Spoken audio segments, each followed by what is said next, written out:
Salut à toutes et à tous en ce dimanche 3 novembre 2019 déjà. Petite vidéo rapide, Inch'Allah. J'ai une question à vous poser. Je suis en train d'écouter une conférence qui est assez longue. J'ai écouté quelques intervenants et on entend ces derniers temps, enfin plus souvent maintenant qu'avant, parler de l'islam des Lumières. C'est pas d'aujourd'hui qu'on en parle, vous en avez entendu parler également. Et on nous appelle à revenir à cet islam des Lumières. Et la question que je me pose en fait, qui est toute simple, que certains parmi vous se sont certainement posés, le livre, Al-Qur'an al-Hakim, le livre de rappel, n'est-il pas lui-même, l'islam des Lumières? Subhanallah al-Azim. Je ne sais pas à quel islam vous voulez revenir, mais est-ce que le livre de rappel est-il, lui, la lumière ou pas? Si oui, pourquoi est-ce que vous voulez chercher cet islam d'antan, d'accord, alors qu'il est entre vos mains? Je ne comprends pas en fait. D'ailleurs, le Coran ne dit-il pas, je ne sais plus dans quel verset, où Dieu dit que la Torah est une lumière et une bonne direction. Il dit également dans ce même livre de rappel, minutieusement détaillé, d'accord, au verset minutieusement détaillé, écrit ligne par ligne, minutieusement ordonné. Ne dit-il pas que les évangiles sont également une lumière et une bonne direction pour l'humanité? D'accord? Et ce livre-là, Dieu dit, il est une miséricorde et une lumière pour l'humanité. Il est la alamine. On a d'ailleurs le chapitre 24, d'accord, qui s'appelle la lumière. Donc moi, j'aimerais bien qu'on m'explique quel est cet islam que certains regrettent, auquel ils nous appellent, d'accord, alors que Dieu a descendu des livres. Ils sont une lumière et une bonne direction, et une miséricorde pour l'humanité. Voilà, tout le problème, il est là en fait, c'est pour la peine de faire des calculs scientifiques. Passent leur temps avec la tête penchée en arrière, à nous rappeler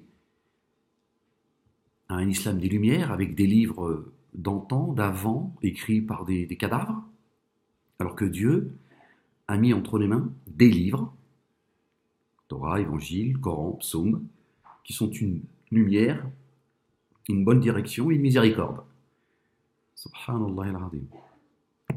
Donc, encore combien de temps allez-vous chercher cet islam des Lumières qui aurait existé, je ne sais pas à quelle époque, d'accord, avec vos livres, alors que vous avez entre les mains la lumière? Il suffit de l'ouvrir, tu l'ouvres. Tu fais ça. Bismillah al-Azim al-Karim. Où est-ce qu'on l'a ouvert? La caverne. Bon, c'était pas prévu, je voulais faire juste quelques minutes, mais on va lire, puisque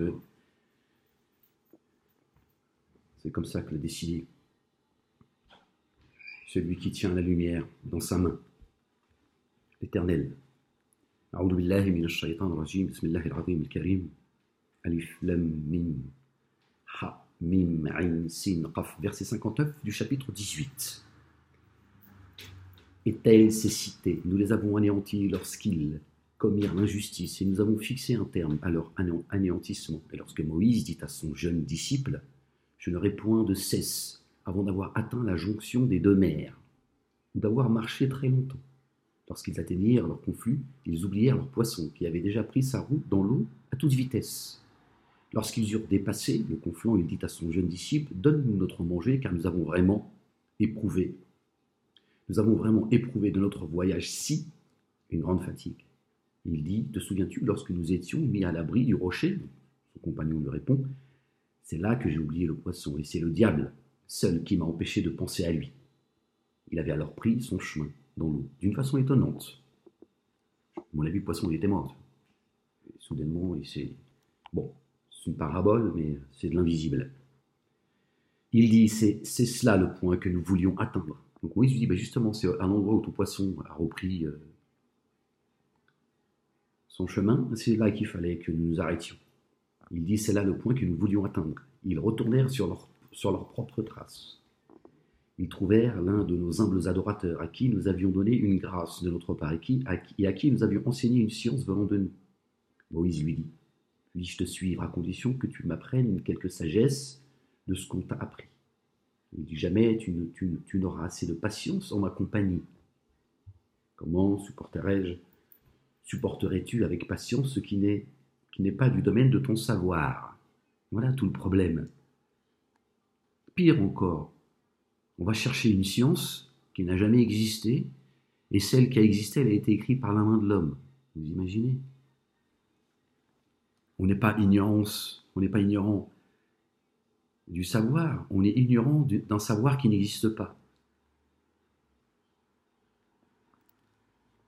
Ils trouvèrent l'un de nos... Ils trouvèrent. Pardon. Il dit jamais tu n'auras assez de patience en ma compagnie. Comment supporterais-tu avec patience ce qui n'est pas du domaine de ton savoir? D'accord? On a horreur du vide. Il dit tu me trouveras si Dieu veut patient, et je ne désobéirai à aucun de tes ordres. Il dit si tu me suis, ne m'interroge alors sur aucune chose avant que je ne t'ai parlé moi-même le premier. Regardez l'épreuve qu'a vécu Moïse, ce qui lui a servi le jour où il s'est retrouvé coincé, lui et ses apôtres, lui et les siens, lui et les croyants. C'est-à-dire aujourd'hui, face à l'armée de Pharaon et la mer derrière son dos. Cette expérience lui a servi à patienter, quand là il n'a pas patienté, parce que l'inconnu nous dépasse. C'est pour ça que Dieu dit dans son livre, n'offensez pas l'inconnu d'un endroit éloigné. Ils se mirent en marche, là, jusqu'à ce que, étant monté dans le bateau, il le transperça. Il dit, donc Moïse, l'as-tu donc transpercé pour noyer ses occupants? C'est là vraiment de ta part un acte abominable. Il n'a pas pu patienter parce qu'il ne comprend pas ce qui se passe. Il le voit faire un trou dans le bateau. Il dit, tu veux que ses occupants se noient? Et celui à qui Dieu a donné une science qu'il n'a pas donnée à Moïse lui répond. Il dit, ne me tiens pas rigueur. Non, il dit, n'ai-je point dit que tu ne pourrais jamais garder patience en ma compagnie? Il dit, ne me tiens pas rigueur de cet oubli. Et ne m'accable pas dans mon entreprise de trop de difficultés. Ils se remirent en marche jusqu'à ce qu'ils rencontrèrent un enfant, et il le tua. Il dit, as-tu donc tué un innocent sans contrepartie d'un autre être? C'est là vraiment une chose affreuse que tu viens de commettre. Moïse, une deuxième fois, fait des reproches à celui qui a tué cet enfant. C'est dans l'invisible, hein, ça n'a pas rien à voir avec... Dieu ne permettrait pas ce genre de choses, ça n'a pas de sens. Il dit, ne t'ai-je point dit que tu ne pourrais jamais garder patience en ma compagnie? Il lui dit une seconde fois, t'ai-je pas dit que tu patienterais pas en ma présence? Il dit ici, je te questionne sur quoi que ce soit après cela, ne me tiens plus compagnie, tu es désormais largement excusé auprès de moi. C'est Moïse qui répond. Ils se remirent en marche jusqu'à ce que, s'étant dirigés vers la population d'une cité, ils leur demandèrent à manger, et ils refusèrent alors de leur donner l'hospitalité. Ils y trouvèrent un mur menaçant de ruine, et il le restaura. Il dit, si tu voulais, tu aurais exigé un salaire. Moïse lui dit, mais tu aurais pu demander un salaire pour avoir réparé ce mur qui tombe en ruine. Et cette personne munie de cette science lui répond, il dit, à cause de cela, nous devons maintenant nous séparer. Je vais t'informer de la signification de ce que tu n'as pas pu supporter avec patience. Pour ce qui est du bateau, il appartenait à de pauvres gens travaillant en mer, et j'ai voulu y faire un défaut, car il y avait derrière eux un roi qui prenait tout bateau par force. Ce peut vous détester une chose, elle soit un bien pour vous. Quant à l'enfant, ces deux génitaires étaient de bons croyants, et nous avions craint de le voir les accabler par ses comportements tyranniques, par sa mécréance. Alors comment, dans l'invisible, ils arrivent à savoir que ses parents sur terre sont de bons croyants et qu'ils allaient avoir un enfant qui allait semer la tyrannie? Donc, dans l'invisible, ils ont pris ce souffle, Dieu l'a remplacé par un autre. Voilà. Et ça arrive jusqu'à, c'est pas un enfant qui a été tué. La ilaha illallah wahdahu la sharika lah, et Dieu est le plus saint. Pour ce qui est du bateau, il appartenait, on l'a lu, quand un enfant l'a lu, pardon, nous avions voulu que leur Seigneur leur remplaçait par un enfant plus pur que lui et plus respectueux des liens de parenté. Pour ce qui est du mur, il appartenait à des jeunes orphelins dans la ville. Il y avait sous ce mur un trésor à eux. Et leur père était un homme vertueux. Et ne pas confondre avec des gens qui perdent un enfant en bas âge. Voilà, parce que certains sont en train de me dire, ah oui, mais alors Dieu il laisse bien des enfants mourir. Ça n'a rien à voir. Ça. Rien à voir, qu'on ne confond pas l'invisible et le visible. Cette expérience qu'a vécu Moïse, c'est dans l'invisible. Dieu n'a pas besoin que le sang il coule sur terre. D'ailleurs, il nous interdit de le faire couler. On ne fait que cela. Pour ce qui est du bateau, il appartenait à des pauvres. On l'a vu, pardon, nous avions voulu que leur Seigneur le leur remplaçât par un enfant plus pur que lui et plus respectueux des liens de parenté. Pour ce qui est du mur, il appartenait à des jeunes orphelins dans la ville. Il y avait sous ce mur un trésor à eux, et leur père était un homme vertueux.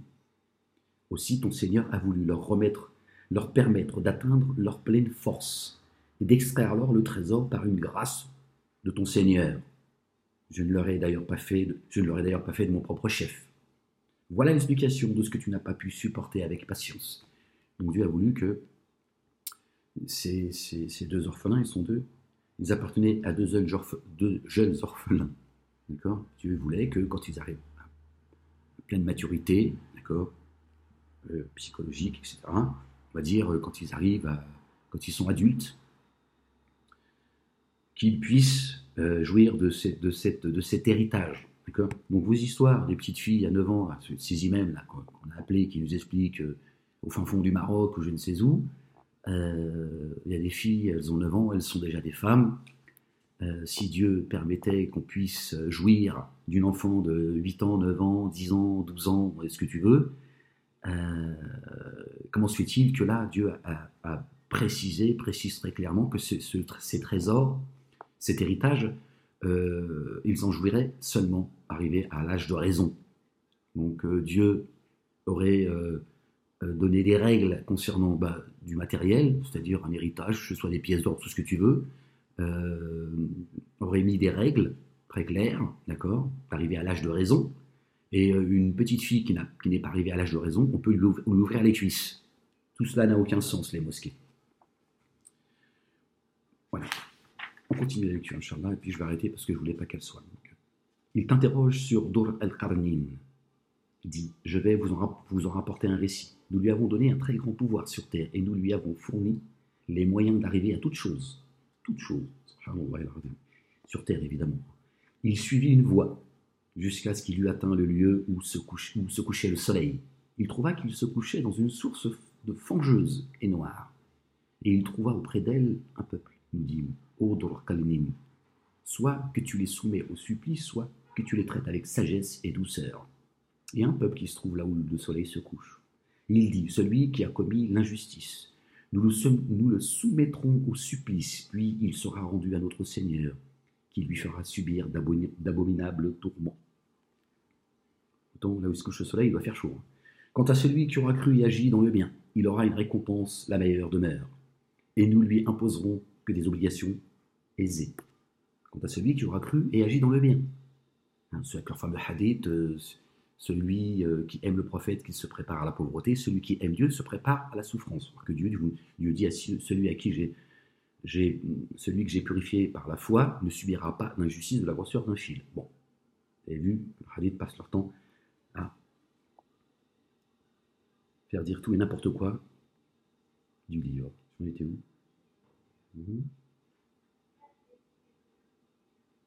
La ilaha illallah wahdahu la sharika lah. Puis il suivit une autre voie, jusqu'à ce qu'il parvient à l'endroit où se levait le soleil. Il trouva qu'il se levait sur un peuple à qui nous n'avions fait ni toit ni vêtements pour les en protéger. Ouais, il doit faire chaud, je vous le dis. Il en fut ainsi, et nous étions parfaitement informés de tout ce qui le touchait. Puis il prit une autre voie, jusqu'à ce qu'il atteignît la terre, entre les deux obstacles. Il trouva en deçà de ces deux obstacles un peuple, ne comprenant presque aucun langage. Ils dirent, ô Dur al-Qarnin, Gog et Magog sont des semeurs de corruption sur terre. Acceptes-tu, contre tribu, de construire un barrage entre nous et eux? Il dit, le pouvoir que m'a donné mon Seigneur est bien meilleur. Aidez-moi de toute force, de toutes vos forces, et je ferai entre vous et eux un remblai. Apportez-moi des masses de fer. Jusqu'à ce qu'il atteignît le niveau des deux montagnes. Il dit alors, soufflez. Quand il en fit un brasier, il dit, apportez-moi le cuivre fondu, que je déverserai, que je le déverse dessus. Pardon. Ils ne purent guère l'escalader, ils furent incapables de le transpercer. Il dit, ceci est un effet de la miséricorde de mon Seigneur.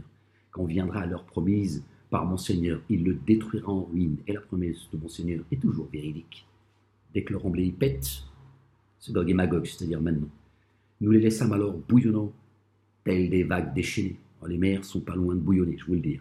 On soufflera dans le clairon de l'Apocalypse. Et nous les rassemblâmes tous vers un endroit, un même endroit, tous.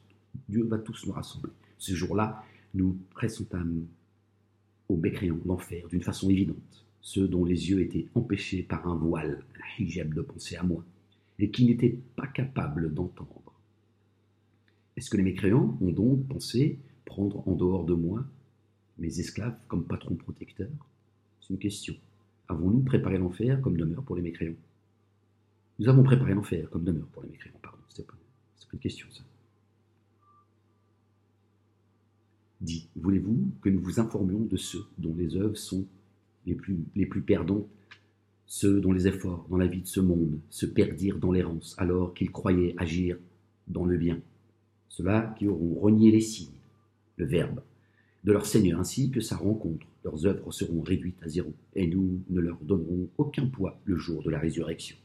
Telle est leur récompense, l'enfer, pour avoir renié et pris en dérision ma parole et mes messagers. Ceux qui auront cru et accompli les bonnes œuvres, ce sont les jardins du paradis qui seront leur demeure éternelle. Ils y seront pour toujours et ne voudront plus jamais en être transférés nulle part. Pourquoi ne pas avoir envie d'être transféré nulle part si tu n'as connaissance que de cet endroit? Dit, si la mer servait d'encre aux paroles de mon Seigneur, la mer s'épuiserait avant que ne s'épuisent les paroles de mon Seigneur, quand même nous lui apporterions son équivalent comme renfort. Dit, je suis qu'un être humain comme vous. Il m'est inspiré, révélé, que votre Dieu est un Dieu et le même Dieu. La ilaha illallah, wahdahu la sharika lah. C'est tout, khalas. Ahmed, il est là pour ça, il est là pour rien d'autre. Ahmed le pêcheur, la ilaha illallah. C'est tout. Voilà la bonne direction à suivre. Voilà le modèle à suivre. La ilaha illallah. Khalas. C'est pour ça que vous êtes démunis de toute lumière. D'accord? Vous avez mis un abat-jour. La ilaha illallah, Muhammad Rasulullah. Vous avez mis un voile, d'accord, qui empêche cette lumière d'éclairer. Voilà. Dit, je ne suis qu'un être humain comme vous. Je suis un être humain comme vous. Parce qu'il s'en étonne. Il m'est inspiré, révélé que votre Dieu est un Dieu seul et même Dieu. La ilaha illa huwa. Que celui qui espère la rencontre de son Seigneur fasse une bonne œuvre. Une bonne œuvre. La ilaha illallah. Wahdahu la sharika lah. Et n'associe personne dans l'adoration de son Seigneur. D'accord? Dans le même verset, le verset 110 du chapitre, non pas 19, parce que celui qui arrive c'est le 19, c'est notre bien-aimé Marie, paix, salut sur elle et sur sa famille. La caverne, on disait, parce que c'est la fin du chapitre 18. Donc le verset 110, Dieu dit, je ne suis qu'un être humain comme vous. Voilà. Il m'est inspiré, révélé que votre Dieu est un Dieu seul et même Dieu. Que celui qui espère la rencontre de son Seigneur fasse une bonne œuvre. D'accord? Et que dans cette œuvre-là, et n'associe personne dans l'adoration de son Seigneur. Dieu y confirme qu'il n'y a de Dieu que Dieu. Et il dit, éloignez-vous aux gens de bien de l'association. L'association mène dans les bas-fonds de l'enfer. La ilaha illallah wahdahu la sharika lah. Voilà, je voulais juste poser cette question qui m'est venue, donc je voulais la partager avec vous. Ces gens qui aimeraient amener la communauté sunnite à l'islam des Lumières, alors que Dieu a descendu des livres de rappel qui sont une bonne direction, une lumière et une miséricorde pour les mondes, les univers, les alamin. Voilà, certainement, moi et mes messagers, nous vaincrons. Nous nous sommes fait un devoir de donner la victoire aux croyants, ceux et celles qui croient qu'il n'y a de Dieu que Dieu, sans rien rajouter. L'avenir appartient aux pieux. L'avenir appartient au lendemain. La ilaha illallah wahdahu la sharika lah.